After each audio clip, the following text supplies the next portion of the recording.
Recently, I was watching TV with my family when I came across an advert by the British dairy company Arla. I'll link the advert in the description so you can watch it in your own time.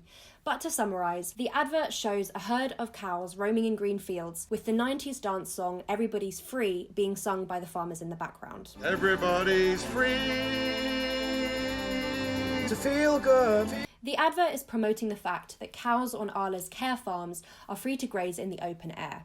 The advert then ends with a quote on the screen which says, "as pure as the place it comes from." I will explain more about what a care farm means later, but first I'd like to dig into the insincerity and absurdity of this advert and try to convey a picture of what life really looks like for dairy cows in the UK. On all dairy farms, regardless of which stickers are eventually put onto the milk cartons, certain practices remain the same across the board. In order for the mother cow to become pregnant, starting at around 15 months of age, the cow is led into a confined space where a farmer will insert one hand into the cow's anus to manipulate her reproductive organs. The other hand is then used to insert sperm into the cow's vagina using an artificial insemination gun. This process is invasive, painful, and traumatic.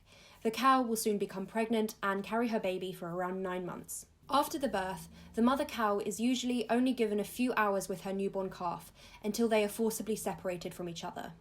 The reason they are forcibly separated is due to the harsh fact that the more milk the calf drinks, the less milk the farmer can sell. Cows form matriarchal herds, and as such, the bond between mother and calf is extremely strong, just like the bond between mother and child in humans. In fact, after the separation, mother cows have been known to bellow for days trying to locate their missing calf. Meanwhile, the newborns are placed in solitary confinement pens where they can spend up to 8 weeks alone and without the care of their mother. They are fed formula milk instead of receiving nature's perfect mix of antibodies and proteins that would be found in their mother's milk. Of course, only the female calves get the luxury of staying alive, and they are subjected to the same fate as their mothers. If the calf is born a male, he will not produce milk and also doesn't have the correct body plan for meat. So there's nothing the farmer can exploit. Either he'll be shipped to another country and made into veal, or shot in the head after birth. Despite the cow's natural lifespan of around 25 years, dairy cows are usually labelled as spent after around 4 pregnancies. This is because their bodies are exhausted and their milk production eventually will wane off. These cows are then sent to a slaughterhouse to be made into cheap meat. Unlike what the song in the advert is trying to suggest, these animals are anything but free to feel good. Their reproductive systems are manipulated, their babies are then stolen from them, and then their babies' food is sold for profit. And when their bodies are exhausted and they can't do it anymore, they're then sent to a slaughterhouse. Equating these practices with the word freedom is completely disingenuous. What these cows are subjugated to is cruel and abusive. During the endless pregnancy cycles, their natural behaviours and preferences are controlled and restricted. They are certainly not free to feel good whatsoever.